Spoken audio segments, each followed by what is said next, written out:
As meninas cantoras ajudam os meninos guerreiros a manterem o ritmo no ritual e na dança.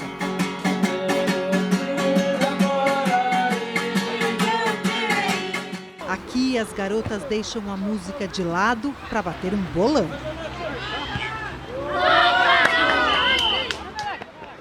E os garotos vão na onda.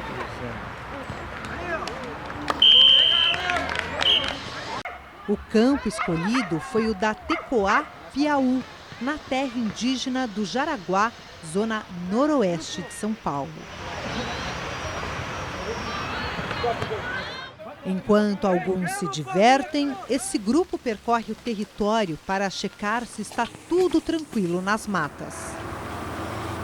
A gente, por outro lado, já aprende que a gente tem que zelar pela natureza, né? Pela mata, pelo nosso território. Legal que eles têm essa coisa. Entre uma fiscalização e outra, o cacique Márcio não tira os olhos das abelhas sem ferrão. É uma das abelhas que...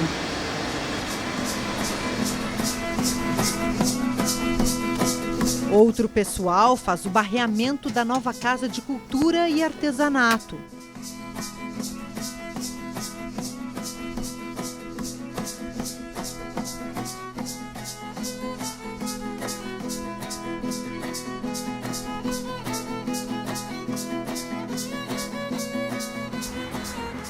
A vida na aldeia Guarani do Jaraguá é pacata, tranquila, mas muito difícil.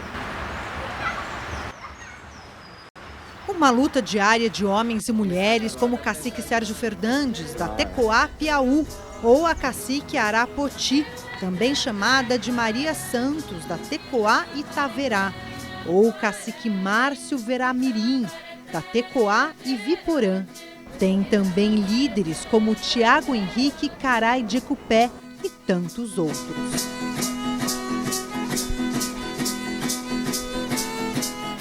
Eles representam povos originários que moram aqui em nossa terra Brasília desde, pelo menos, 500 anos antes da chegada dos portugueses. Os Embiá do Jaraguá vieram pela primeira vez ao Brasil após a Guerra do Paraguai, que durou pouco mais de 6 anos, entre dezembro de 1864 e março de 1870. O Paraguai foi um centro de radiação de família Tupi-Guarani.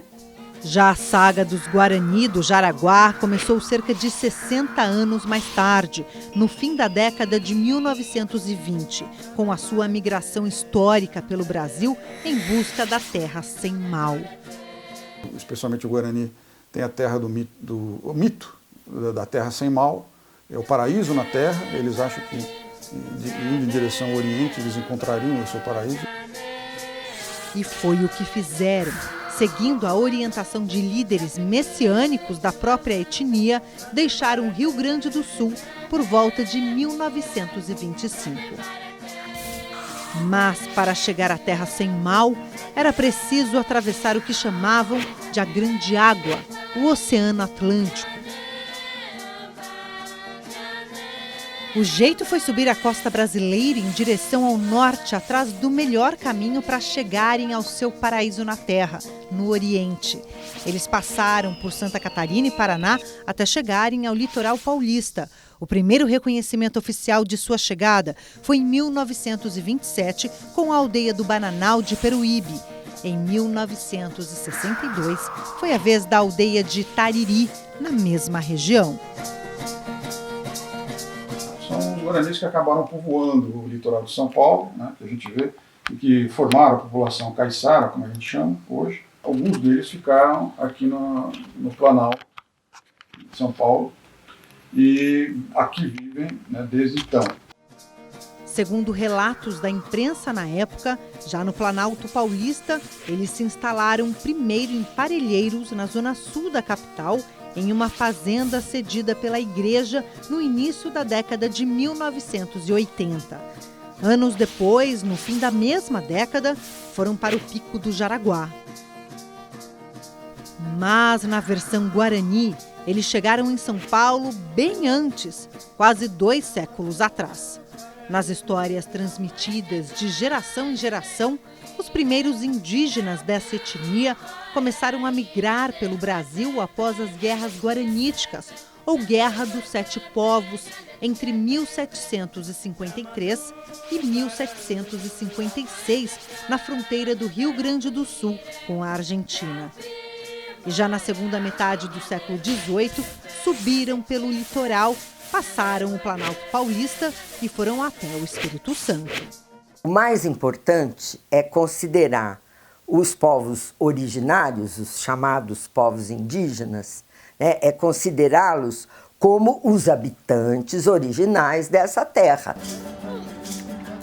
Pacíficos, sempre receberam seus visitantes de além do mar com muita cortesia.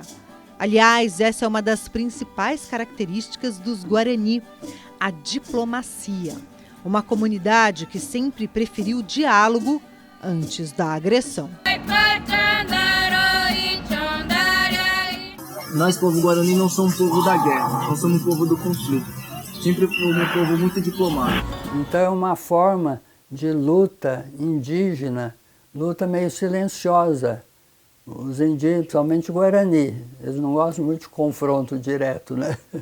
Então eles vão comendo pelas beiradas, né? Se o Diruá chegava, conversava. Se o Diruá atacava, buscava fugir do ataque. O Diruá, ele vem e a gente se afasta. Hoje a gente não tem mais como se afastar. E não tem mesmo para onde correr. O jeito, então, é lutar pela terra.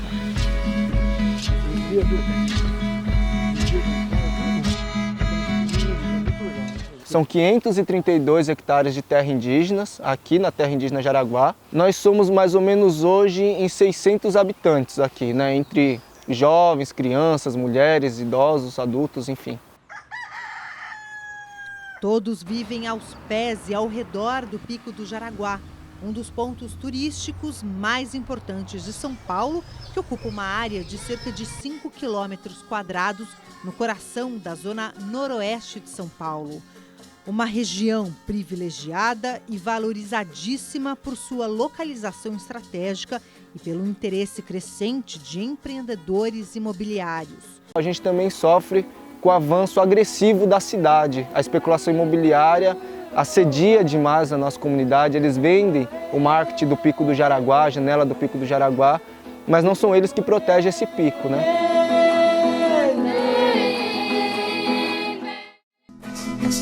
Ao longo da história brasileira, os Guarani sempre foram vítimas dos bandeirantes. Em geral, fugiam para dentro da Mata Virgem para evitar que se tornassem escravos, fossem assassinados ou violentados pela trupe de desbravadores do sertão paulista. Cenas que se repetiam desde a chegada dos primeiros europeus à terra de Santa Cruz do Brasil. A verdade é que os primeiros desbravadores do Brasil eram realmente gente que vivia nas masmorras. Era uma missão que só era aceita de fato por quem tinha alternativa pior, né? Que era ficar na prisão ou levar uma vida sofrida em Portugal. Uma questão que sempre volta às discussões. Afinal, 1500 foi o descobrimento do Brasil ou não passou de uma simples e comum para a época de uma invasão do território indígena pelos europeus? Foi uma invasão mesmo. No Brasil, durante toda a nossa história, essa atitude de não respeitar nenhum direito, né, ela se estende até hoje. Foi uma invasão. Primeiro eles imaginavam que era um pedaço da Índia, por isso que durante muito tempo foi chamado de Índias Ocidentais. Então foi um erro histórico que permaneceu por muito tempo. Tem muitas pessoas que falam assim, o Brasil foi descoberto. A gente fala, não, o Brasil não foi descoberto, o Brasil foi encoberto. Bem, seja encobrimento, invasão ou descobrimento, como quer a versão oficial escrita pelos vencedores, o fato é que nesses 522 anos, nós, os Juruá, os não indígenas da terra de Santa Cruz do Brasil, passamos de menos de 10 mil para mais de 212 milhões de pessoas.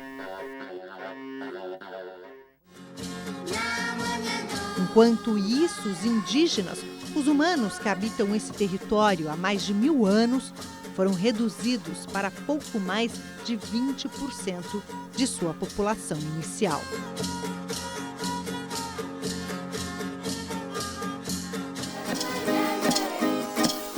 De acordo com o IBGE, o Instituto Brasileiro de Geografia e Estatística, existem hoje no país menos de 900 mil indígenas.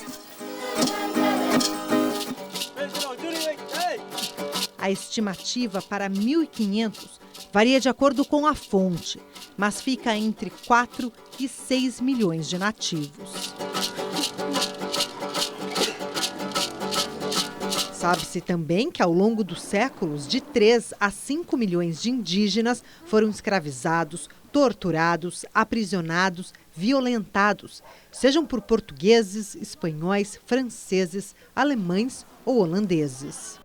A chegada desses ocidentais aqui foi uma chegada agressiva. Trouxeram roupas com doenças, né?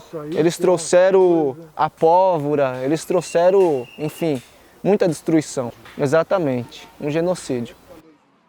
O genocídio continua, é isso mesmo.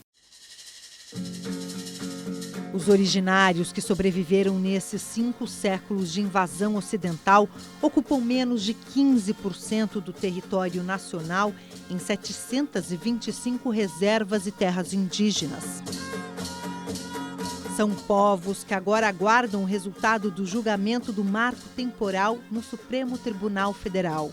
O ministro Alexandre de Moraes pediu vista do processo quando a votação estava empatada em 1-1.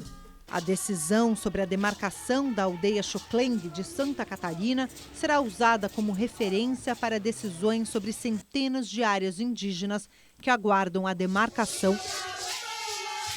Se o marco temporal passar, a gente sempre vai resistir.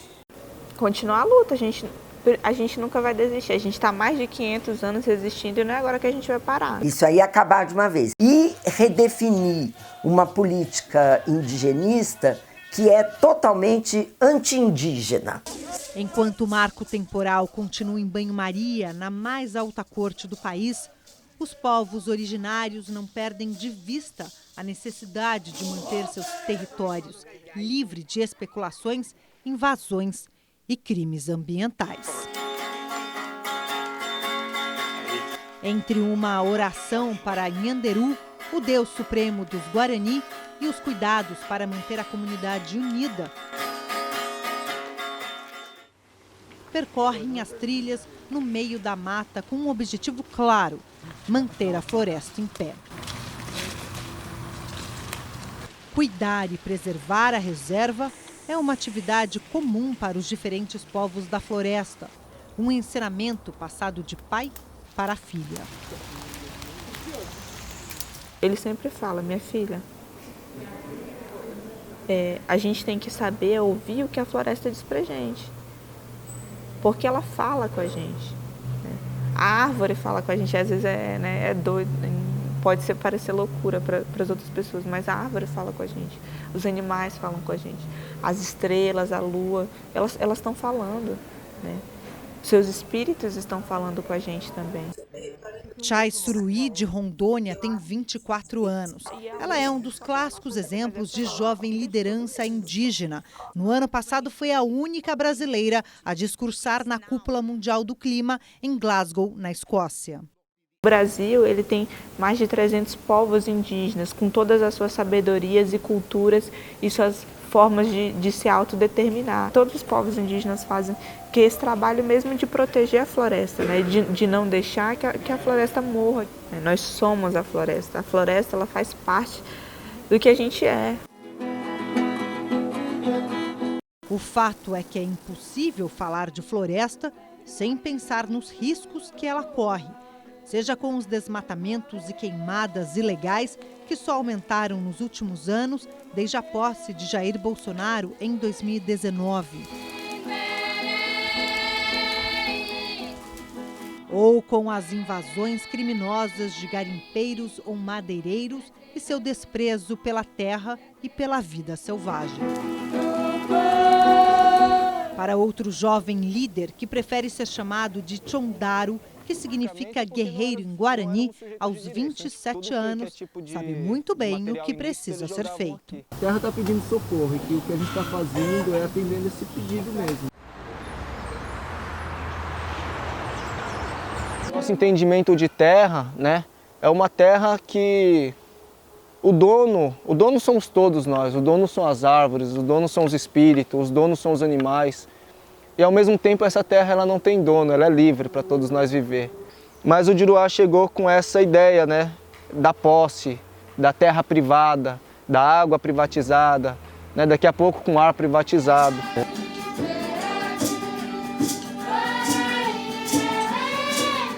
A gente tem, né, de 3 anos para cá, né, uma ação deliberada, né, de abertura das terras indígenas ao vandalismo e à selvageria.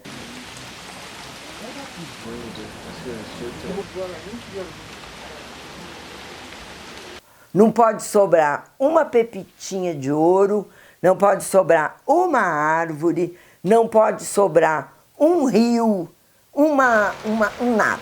Não pode sobrar um nada. Mas sabe o que tem ali? A árvore. Se os indígenas estão ali, as árvores continuarão ali. Porque somos nós que vivemos milenarmente em harmonia com a natureza, né? E que sabemos fazer esse trabalho de respeito mesmo e de sustentabilidade. Eles sabem que precisam se virar para ampliar o leque de opções de trabalho para sua gente, principalmente os mais jovens, por conta do preconceito que sofrem na cidade grande. Trabalhar fora sofre muito preconceito, muita dificuldade. Preconceito que muitas vezes é silencioso, mas em geral é estrutural. Está enraizado na mente do Juruá. O jeito é criar as suas próprias oportunidades e gerar renda.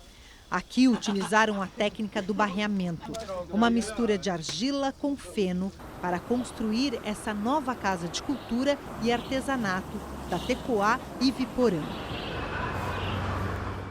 Com a construção, querem atrair ainda mais o ecoturismo para dentro da reserva. Outra atividade que no futuro pode ajudar na renda é o meliponário da Tecoá Iviporã. Os bichinhos estão nervosos. Montado estrategicamente nessa elevação do terreno, com claridade certa e protegidas pelas árvores, 6 espécies de abelhas nativas, sem ferrão, fornecem o mel para toda a comunidade. Puríssimo, uma dádiva da natureza. A abelha, né, para nós, ela é sagrada, né? Todas as abelhas. Quem sabe o doce mel dessas abelhas sagradas do Jaraguá não possa polinizar as mentes e abrir os corações dos moradores, não só da maior metrópole brasileira, mas de todo o país. Da nossa vida, da nossa história.